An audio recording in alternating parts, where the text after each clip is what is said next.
একাত্তর সংযোগ এবং আরো একবার স্বাগত জানাচ্ছি। দর্শক, আপনাদেরকে জানিয়ে রাখি যে আমাদের সাথে এই মুহূর্তে যুক্ত হয়েছেন ডক্টর শামসুল আলম, অর্থনীতিবিদ ও সদস্য পরিকল্পনা কমিশন। আমরা আবারও আমাদের আলোচনায় ফিরব, কিন্তু এই মুহূর্তে সংসদে বাজেটের উপর আলোচনা চলছে এবং সেখানে প্রধানমন্ত্রী শেখ হাসিনা বিভিন্ন বিষয় নিয়ে বক্তব্য দিচ্ছেন। তার মধ্যে বিশেষ করে তিনি নির্বাচনকালীন সরকার নিয়ে বক্তব্য দিচ্ছেন। একটু শুনে আসবো আমরা তাঁর বক্তব্য সরাসরি সংসদ থেকে।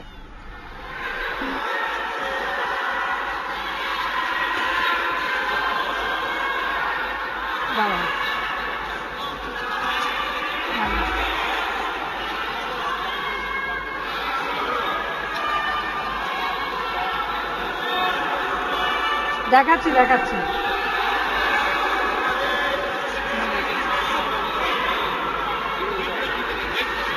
আপনারা সরাসরি সংসদের ভেতরকার দৃশ্য দেখতে পাচ্ছেন এবং সংসদে এই মুহূর্তে প্রধানমন্ত্রী তার বক্তব্য রাখছেন, কিন্তু কিছু হট্টগোল তো শুনতেই পাচ্ছি।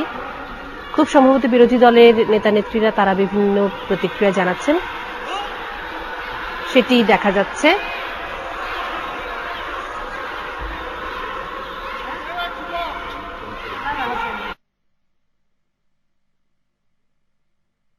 প্রধানমন্ত্রীকে দেখা যাচ্ছে। জি, হ্যাঁ, আচ্ছা আমি বলে যাচ্ছি, তবে বলি সেই এখানে ছিল মাননীয় স্পিকার। হ্যাঁ, কথা আচ্ছা, সেই মুসলেখা দিয়ে ওনাকে চলে যেতে হলো একেবারে ইসের কাগজে লিখে, তারপরে নেওয়া হলো যে এই যে পাওয়া গেছে।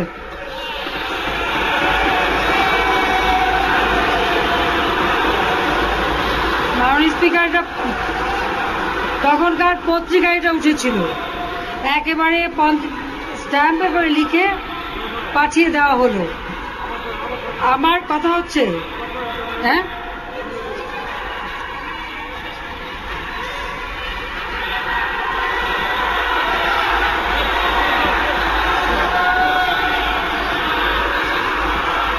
মাননীয় স্পিকার, আমি সেই জন্যই বলেছি যে তৃতীয় শক্তি হয়ে যারা আসতে চায় তারা কিন্তু -2 ফর্মুলার প্রবক্তা, এ কথাটা ভুললে চলবে না।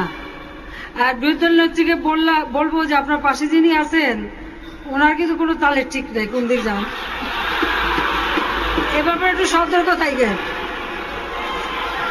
কাজেই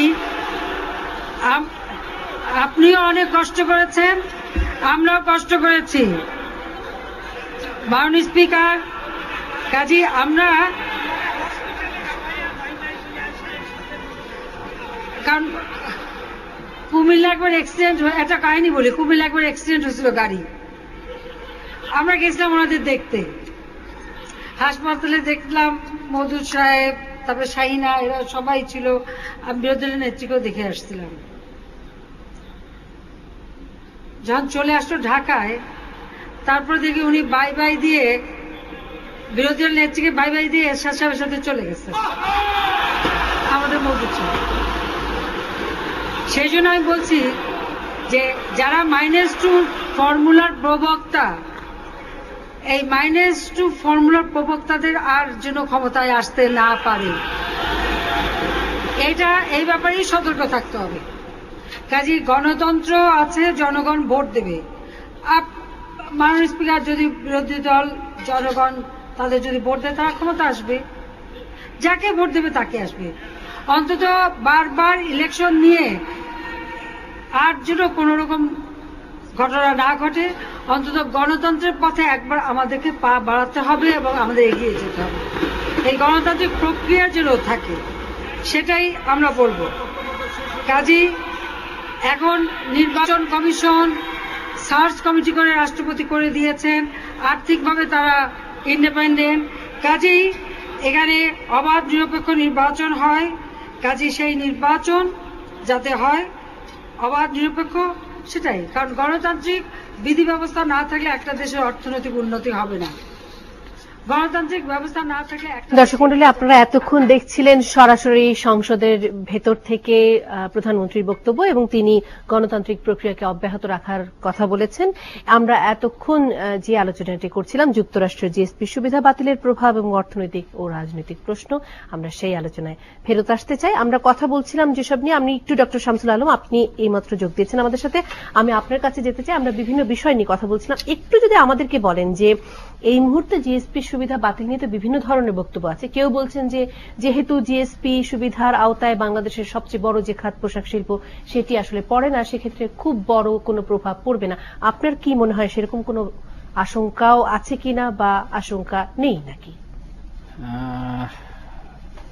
যুক্তরাষ্ট্রের কার্যক্রম, এটা মনে রাখতে হবে যে সাধারণত যুক্তরাষ্ট্রের যে কোনো একটা ক্রিয়া বিক্রিয়া বা বক্তব্য সাধারণত বিশ্বে একটা প্রভাব ফেলার একটা অবকাশ থাকে বা রাখে, কারণ বিশ্ব অর্থনীতির নেতৃস্থানীয় অবস্থানে আছে যুক্তরাষ্ট্র।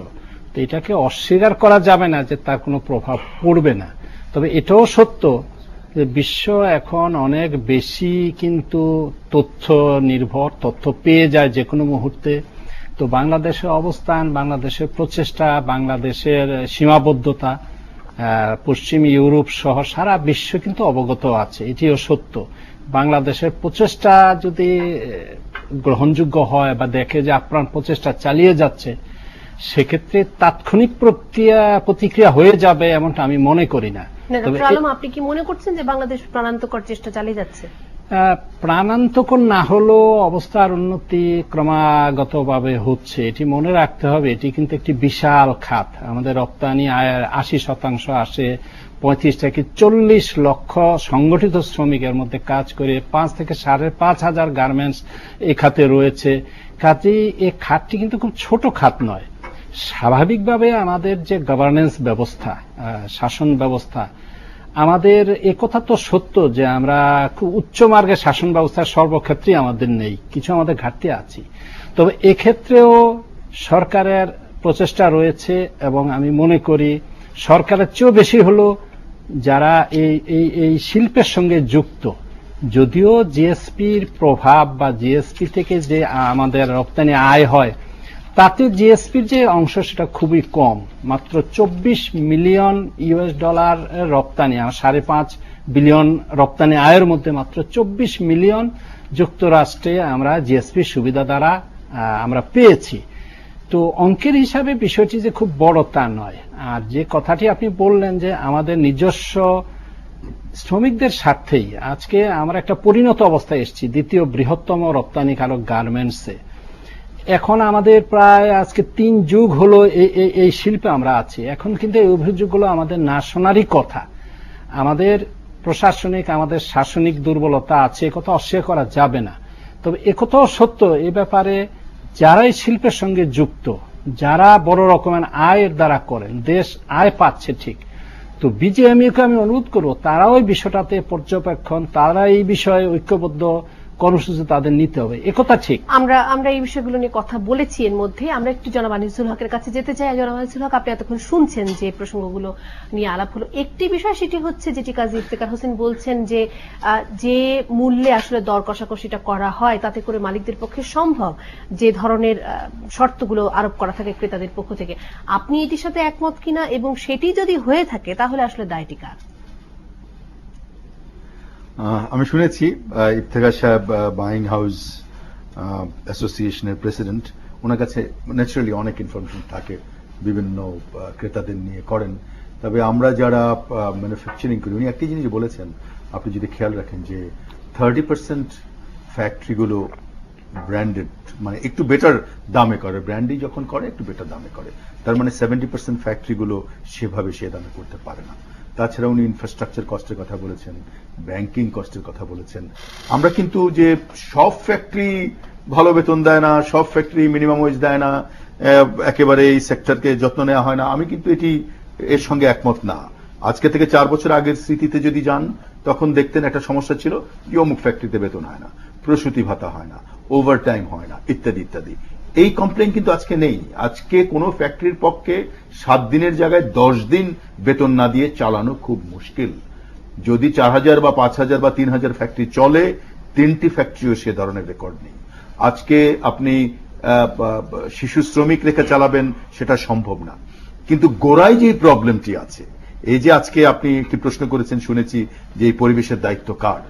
এই পরিবেশের দায়িত্ব আমি মনে করি বেশিরভাগ 90% আমরা মালিকের। সরকার হাজার হাজার ফ্যাক্টরি, শুধু আমার এই ফ্যাক্টরি না, 60,000 ফ্যাক্টরি আছে এসএমই, আরো অনেক ইন্ডাস্ট্রি আছে।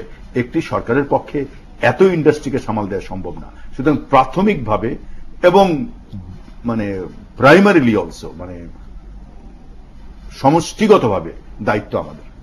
আমরা সেই দায়িত্ব পালন করতে যে সমস্যাটি থেকে মুক্তি পাওয়া খুব মুশকিল। ঢাকা শহরে 1568টি মেট্রোপলিটনে ঠিকানা আছে যে যারা ইন্ডাস্ট্রি আছে বলে, 756টি এক্সপোর্ট করে। ধরে নিলাম এর সঙ্গে আরো 300 ফ্যাক্টরি আছে। এই 1000 ফ্যাক্টরি যেভাবেই হোক আশুলিয়ার মতো তো বড় জায়গায় নেই। সুতরাং আপনি চাইলেও সেরকম তাকে পরিবেশ দিতে পারেন না। কেন নেই? এই ফ্যাক্টরিগুলো অনেক বছর আগে শুরু হয়েছিল এবং এই ফ্যাক্টরিগুলোকে রিলোকেট করা হয়নি। এই ফ্যাক্টরি এখন কিন্তু রিলোকেট করা খুব মুশকিল। যে জায়গাটিতে আমরা বলছি যে সরকারি সাহায্য প্রয়োজন, দান নয় সাহায্য, সেই জায়গাটি হলো আজকে 1 বিঘা জমি কিনা যায় না। কিন্তু আপনাকে যদি আজকে আমি 10 কোটি 20 কোটি 25 কোটি টাকা দিয়ে দেই, আপনি 3 বছরেও একটি ভালো ফ্যাক্টরি শুরু করতে পারবেন না। কারণ যে জায়গায় আপনি ফ্যাক্টরি করতে চাবেন সেই জায়গায় হয় ইলেকট্রিসিটি নেই, না হয় গ্যাস নেই। আবার যেখানে গ্যাস আছে, ইলেকট্রিসিটি আছে, সেখানে আপনি জায়গা কিনতে পারবেন না।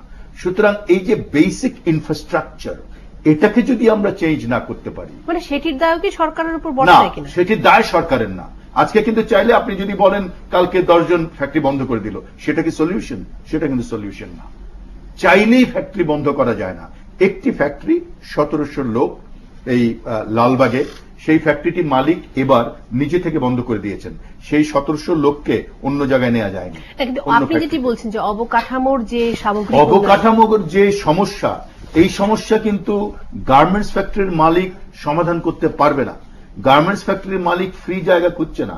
আজকে 15 বছর থেকে কিন্তু আমরা বলছি, বাউশিয়াতে একটি জায়গা দেওয়া হয়েছিল, 10 বছর লাগবে। আমরা কিন্তু অনেক রিসার্চ করেছি।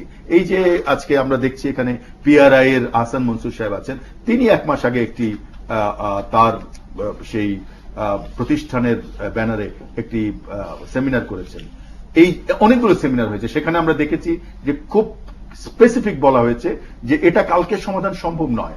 আমি মালিক চাইলেও করতে পারি না, কিন্তু এগুলো করতে হবে। এই অবকাঠামোগত উন্নয়ন তো সরকারকেই করতে হবে, রাষ্ট্রকেই করতে হবে। হ্যাঁ, সরকারকে সবকিছু করতে হবে না, কিন্তু বেসিক জায়গাটা, যে আমাকে ইনফ্রাস্ট্রাকচার মানে কি, আমাকে একটা জায়গা তুমি দাও, আমার থেকে দাম নাও, এবং সেই জায়গাটিতে গ্যাস ইলেকট্রিসিটি অ্যাটলিস্ট দাও। এটুকু করলে আজকে থেকে 3 বছর 5 বছর 7 বছরের মাঝখানে দেখবেন এই সমস্যা নেই। তাছাড়া আমরা যত কথা বলি, এই ঘরে আপনার যে স্টুডিওতে আপনি বসে আছেন 4টি ক্যামেরা আছে, 6টি ক্যামেরা কিন্তু দিতে পারবেন না, কিন্তু 6টি ক্যামেরা দেওয়ার প্রয়োজন আছে। কেন প্রয়োজন? আমার যে রিকোয়ারমেন্ট অফ এক্সপোর্ট, আমার যে রিকোয়ারমেন্ট অফ প্রোডাক্টিভিটি, এটি কিন্তু আমি পাই না। আমরা বলি, আমি একটু 1 মিনিটের মধ্যে শেষ করছি, আমরা বলি যে আমরা মিনিমাম ওয়েজ দেই না, আমরা কিন্তু মিনিমাম ওয়েজ দেই, সরকারের আইন মতো মিনিমাম ওয়েজ দেই। হ্যাঁ, এটা লিভিং ওয়েজ কিনা এ ব্যাপারে সন্দেহ বা তর্কের অবকাশ থাকতে পারে। কিন্তু আমার সবচেয়ে ক্লোজ যে একজন প্রতিযোগী, কম্বোডিয়ার কথা আমরা সবসময় উদাহরণে বলি। কম্বোডিয়ায় কেন লু, তাদের প্রেসিডেন্ট, কদিন আগে স্ট্যাটিস্টিক্স দিয়েছেন, আপনারা ওয়েবসাইটে যেয়ে দেখবেন, 3,93,500 শ্রমিক আছে বলে বলেন 393টি ফ্যাক্টরিতে। তার মানে তাদের এক্সপোর্ট হলো $4.06 বিলিয়ন।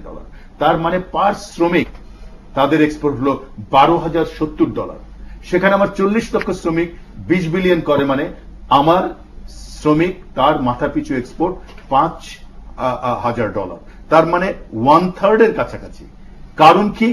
ওখানে হয়তো 1:1 একটা মেশিনে একজন